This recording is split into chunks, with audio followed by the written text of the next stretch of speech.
Archaeologists are uncovering revealing new pieces of history from the ancient Roman city of Pompeii, including this skeleton. It was dubbed the world's unluckiest man when the photo went viral this spring. It's just the latest discovery to spotlight one of the most popular archaeological sites in the world. Last year, more than 3 million tourists visited Pompeii, which is preserved under a mountain of volcanic ash in Italy. Our Seth Doane traveled there to take a look.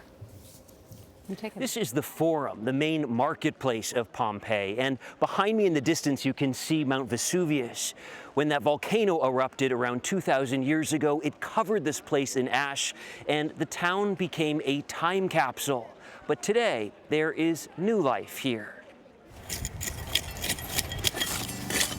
It's the sound of tools, not tourists, that filled this part of Pompeii, where the most ambitious excavation project in a generation is taking place.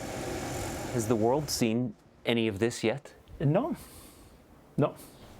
Each new discovery, including the richly decorated House of Dolphins, has revived this ancient Italian city. Massimo Ossana calls it Pompeii's second life. In this moment started a new life for Pompeii with the new inhabitants. And the inhabitants were workers, archaeologists. Ossana's field team of more than 50 are focusing efforts on a part of this Roman resort town that had remained buried until less than a year ago. Francesco Muscolino is one of the archaeologists. Is a good man, virum bonum. This is a political poster yes. from 2,000 years ago? Yes, exactly. Just down the newly excavated street, they're cleaning another campaign sign painted just before the eruption in 79 AD. Remarkable for its still vibrant paint. You don't find something like this anywhere else. No. 1/3 of Pompeii is still covered. We are at least a meter from the original floor. They continue digging out the tons of pumice, called lapilli in Italian, that covered this town in places from about 10 to 20 feet high, sealing it off for nearly 1,500 years. Here you can get a sense for how this was all buried. Yes, because this is, as you see, lapilli, the material that covered Pompeii for 3 meters. In May, Ossana's team announced that find, which gained international attention, initially thought to be an unlucky man killed by a giant rock as he fled Vesuvius's eruption.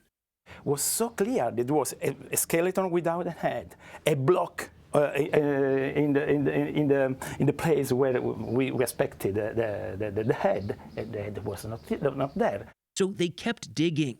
They eventually found the skull in a tunnel that had been opened during a previous excavation, and it turned out the man had been asphyxiated. The tunnel where the intact skull was found also revealed the sometimes sloppy work of previous generations. Back then, they'd often bore through walls looking for precious items. Today's process is much slower and more methodical. Water spout.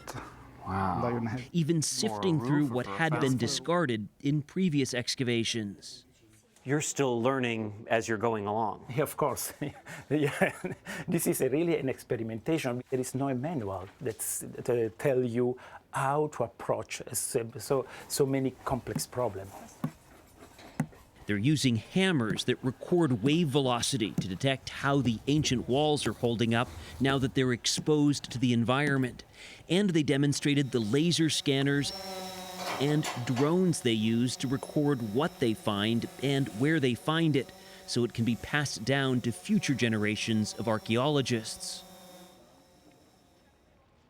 The timeline is not certain, but it's likely the newly excavated part of Pompeii will not be open to tourists until at least sometime next year.